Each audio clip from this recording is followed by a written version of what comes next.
పశ్చిమ గోదావరి జిల్లా పెనుమంట్ర మండలం బ్రాహ్మణ చెరువు పెట్రోల్ బంక్ సమీపంలో తెల్లవారుజాము 3 గంటలకు ఎలక్ట్రికల్ కారు నుండి ఒక్కసారిగా మంటలు ఎగిసిపడ్డాయి.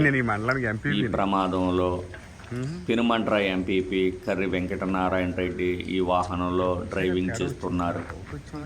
దాన్ని గుర్తించిన ఆయన ఒక్కసారిగా డోర్ తీసుకుని బయటికి రావడంతో ఎటువంటి ప్రాణ నష్టం జరగలేదు. దీంతో స్థానికులు ఊపిరి పీల్చుకున్నారు. నాకు స్మెల్ వస్తుంది ఏంట్రా అని డౌట్ వచ్చి ఆఫ్ చేసిన బండి. ఇక్కడ ఎలక్ట్రికల్కి ఇబ్బంది ఏమో.